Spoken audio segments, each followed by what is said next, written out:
Dear students, hope you are doing well.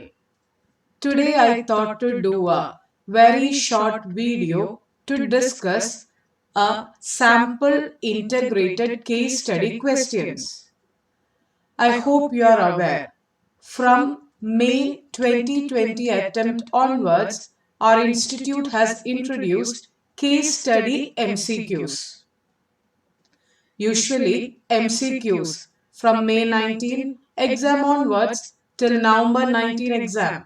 They used to ask 1 mark MCQ as well as 2 mark MCQ. 1 mark MCQ, a small question, 2 mark MCQ, a case study, followed by 4 options. Now from May 2020, they had introduced integrated case study. So what is that? It will be a big passage. Okay. That passage will be followed by 5 sets of MCQ. 5 sets. So 5 questions, MCQ 1 mark each. So 5 into 1, 5 marks. So now if you see your MCQ, it can be either for 1 mark, 2 marks or 5 mark integrated case study.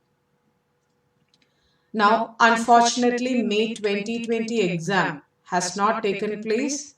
So, this integrated case study will be asked from our November 2020 exam onwards. So, I thought to do a very short video to discuss a integrated case study question. Okay. So, it's a very simple question.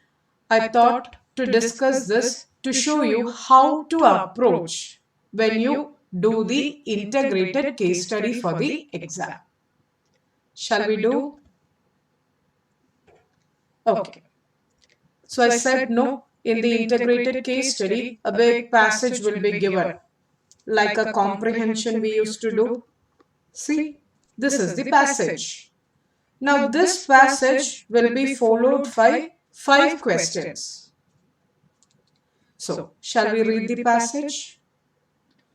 Messrs. JK and Associates have been appointed as auditors of Venus Limited for the financial year 2019-20. Okay. The team consists of Mr. J and K, both chartered accountants, and also the engagement partners, and auditing staff consists of 2 article assistants. Engagement partners, and this is your engagement team.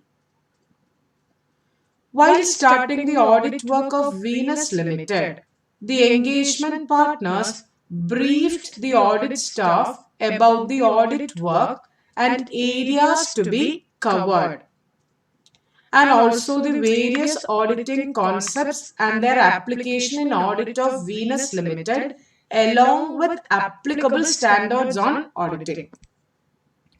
As you are aware, standards on auditing are issued by AASB. Okay? And these standards are optional or mandatory. Correct? It is mandatory. Along with standard, if you remember, ICA has issued, AASB has issued guidance note also, but that guidance note is only recommendatory in nature. So, with that, we come to the end of the first para. Moving on to the next para. Various topics like audit planning, audit strategy, audit program were discussed in detail. Students, planning, essay, 300. You remember there are 3 phases, no, in essay 300. You establish the strategy. With strategy, you establish detailed audit plan, and the step-by-step procedures is the program. So once more recollecting, when you read this passage, audit strategy establishes scope, direction, timing of audit. With strategy, you will develop a detailed audit plan, right? And the program is the series of audit procedures to obtain the evidence. So when you read that, we should recollect those points. The team was told about the purpose and implication of various statements and guidance note issued by ICI from time to time. That we have discussed, no? Guidance note and the statements. Mr. K also briefed the team about the concept of materiality to be applied while planning and performing the audit. The team also explained in detail about the area where benchmark materiality can be applied in case of Venus Limited. Now wait, materiality relating to essay 320. You know, materiality is determined based on auditors.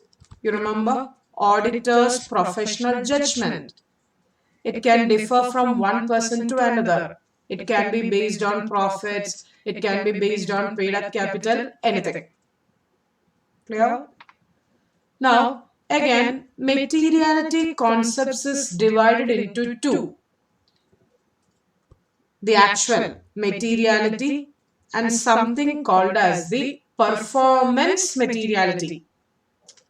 Individually, an item may not be material, but when you take in aggregate, it becomes material. Clear? So, with that in mind, shall we move on to the questions, students?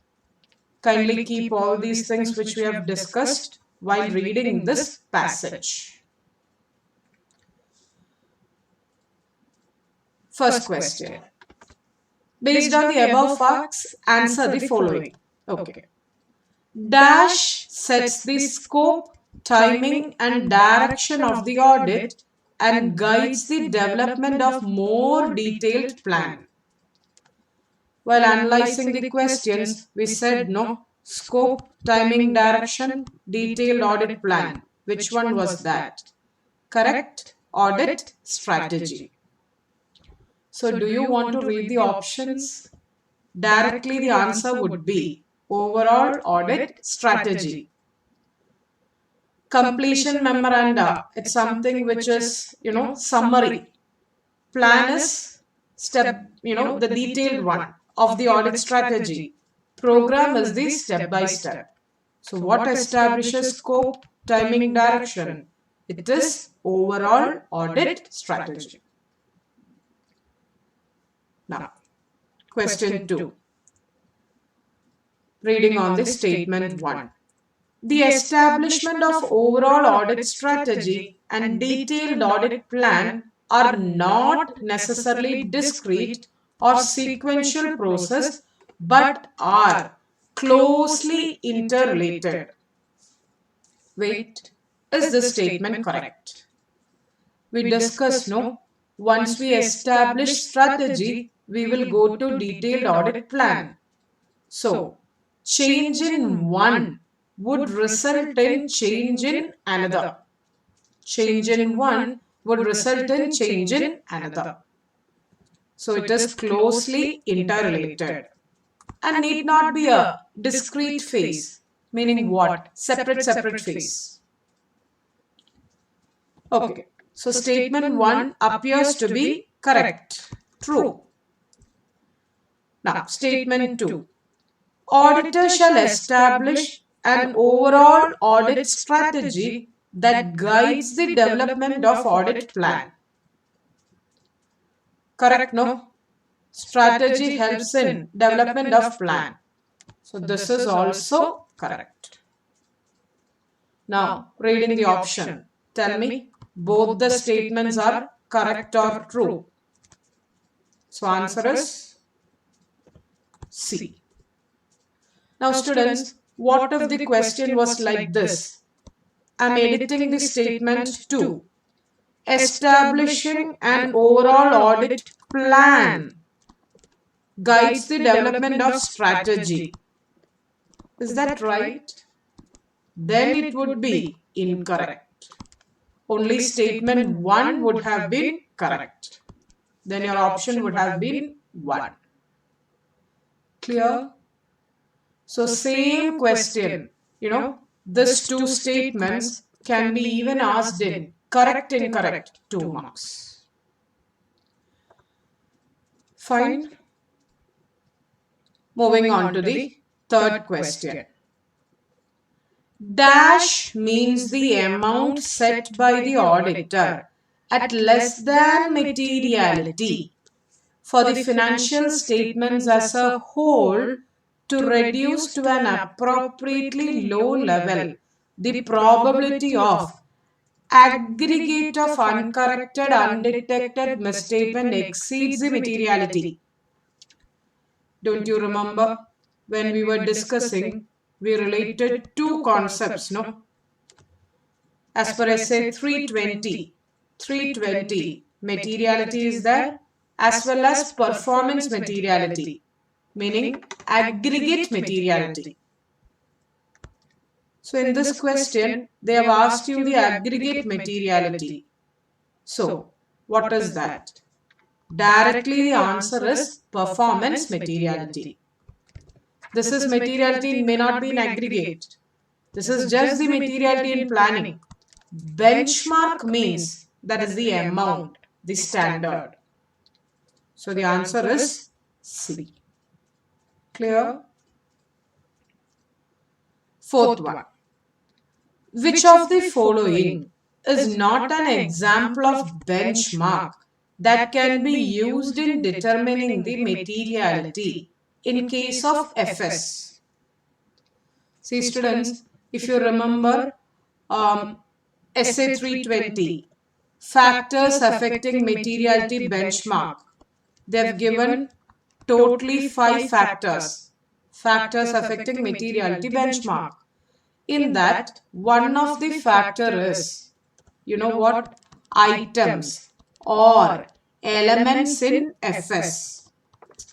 This benchmark can be based on items or elements in FS, meaning asset, liability, revenue, expense. It can be anything. The benchmark can be determined based on assets, liability, revenue or expense, any elements in FS. Right. Plus, materiality is a matter of auditor's professional judgment. Okay. So here they have asked which is not an example of benchmark. Revenue, profit before tax, net asset value, none of the above. Which is the answer? Which is not. Everything are assets, liability, revenue, expense. Anything can be the factor of the benchmark. So the answer is none. Because the question is negative. They have asked you which of the following is not an example. Everything an example, no. Fine. 5.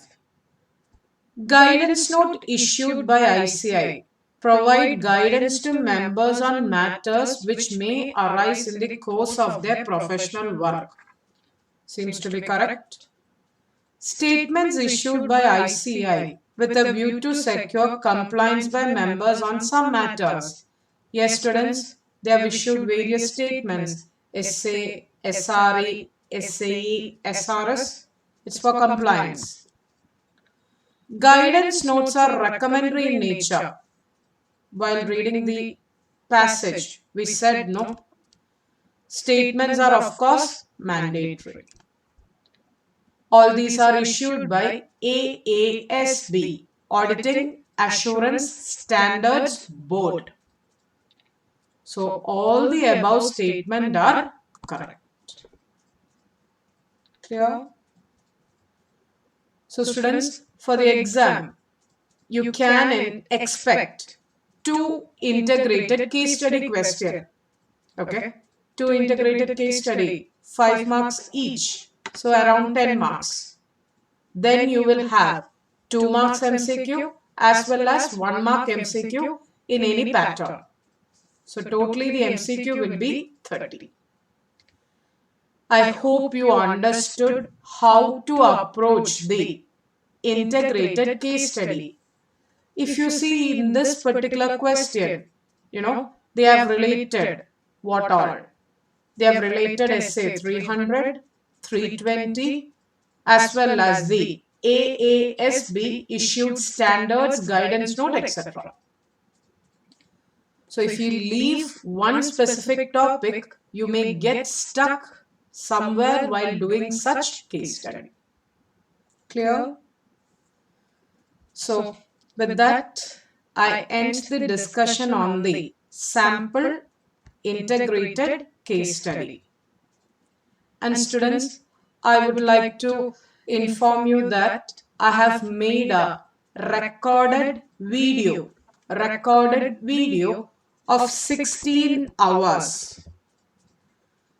Now students ask me, what is those things which I address in 16 hours? In this, for both old as well as the new syllabus, IPCC or intermediate, I have addressed all the important concepts. I have revised the important concept. Not only that, but also discussed 200 plus questions, both MCQ as well as the descriptive. While discussing the MCQ questions, like I was doing right now, I was explaining the concepts in detail, along with the correct options, and also mentioned why not other options for the MCQ, so that you will get more logical understanding. And this video is available in Logic eLearn website, and the cost is rupees 900 plus GST. So this video was did with a main intention to help the students in their preparation. So with this 16 hours video, if you go along with the questions which I've discussed 200 plus, all the important concepts of the both new and old combined should be over. And this is a recorded one. I'm planning to do a live session, live interactive session in October 3rd week, probably 17, 18, 19, 3 hours each. 17, 18, 19, 3 hours each. It will be a live session and the cost would be rupees 300 plus GST. Now, what I'm going to do in those 3 hours, 3-day session around 9 to 10 hours, I will be revising the concepts, clarifying the doubts which most students ask in common, and I will be discussing the expected questions as well as the integrated case study with different approaches. It will be a question answer session along with the small revision. That will be a live session. So, if you have any further queries, either with respect to recorded one or with respect to live, you can WhatsApp me anytime. This is my number, or you can call in this particular number. So, with that, I'm winding up this particular session. I wish you all the very best for the upcoming exams and also stay safe.